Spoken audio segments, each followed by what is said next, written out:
attorney-client privilege. Senator Moody. Thank you, Mr. Chairman, and thank you to all of you for being here today and standing ready to answer very difficult questions. But if I might just take a personal moment and say thank you for serving. It is not just a big decision to serve your country and take time away from what could be very lucrative private careers. I know your families give up a lot to help you in that process, and I'm mindful that there are some that couldn't be here and are watching at home, and I hope that they are incredibly proud of their parents today. As a mother of a school-aged child, I am also balancing those responsibilities, and the families often are our biggest support structure. So thank you so much for taking this on and being someone that I know your families are very proud of, each of you. I was reflecting in preparation for today's hearing on some of the things that we had to address over the last 4 years as states.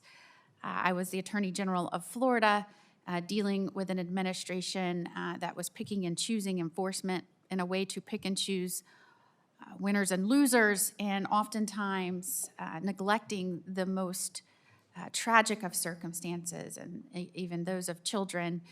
As Attorney General in Florida, we realized that children were being smuggled over the border and then taken the last step of the way by the Biden administration, put into the hands of quote-unquote sponsors.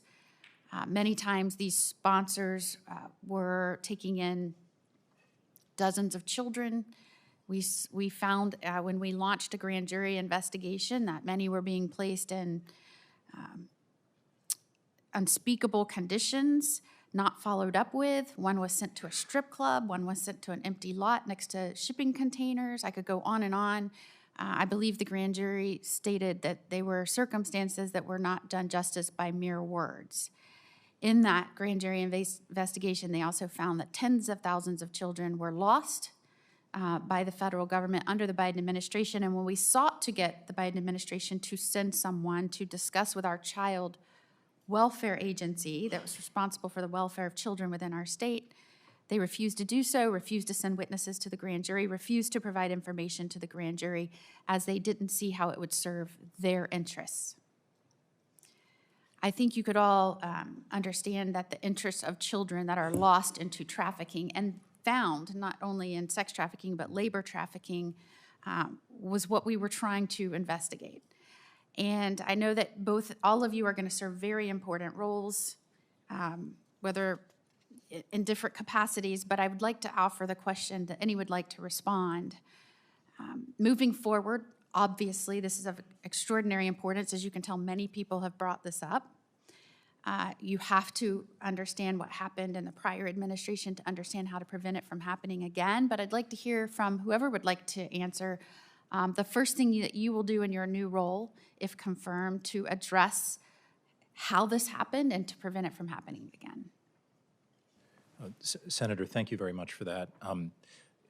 I think one of the very most important things that can be done to remedy the situation of functionally open borders that we had in many respects in the last administration is to very vigorously enforce our employment laws. Our employment laws, vigorously enforced, can do a lot to stamp out the so-called shadow economy among employers who are seeking to look to exploit people who are in the country illegally. And that's a lot of these trafficking issues can be addressed in part through the authorities that I would be privileged to help enforce. Yeah, Senator, thank you for the question. I think part of the Wage and Hour Division's responsibility is to enforce, as you know, the child labor elements of the Fair Labor Standards Act, and it's a very important part of every investigation. And I think the last several years have seen the increasing amount of trafficked children who are presenting forged and otherwise, fraudulent documents to be able to support child labor. And part of the work of the Wage and Hour Division is to make sure that we're enforcing the laws against employers that are intentionally really exploiting children and are not also being exploited themselves. And specifically, unlike the last administration, if you were to find evidence of that, would you present that information to the state so that they might better oversee the welfare of those children? Senator, working with other enforcement agencies and other folks that have interest in enforcing the laws of this country is definitely something the Wage and Hour Division continues to do. Well, thank you, Senator, for the question, and thank you for your work in Florida. I think that unfortunately there are too many states and local prosecutors throughout the country that have turned a blind eye to this issue.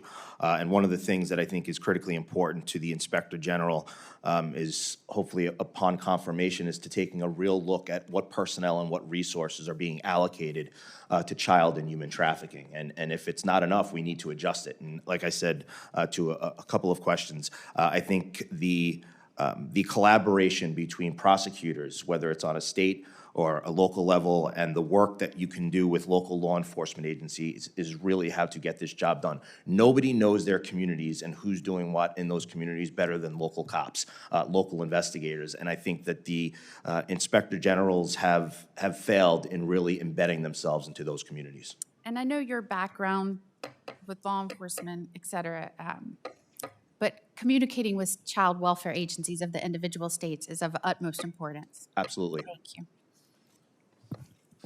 Senator Hassan.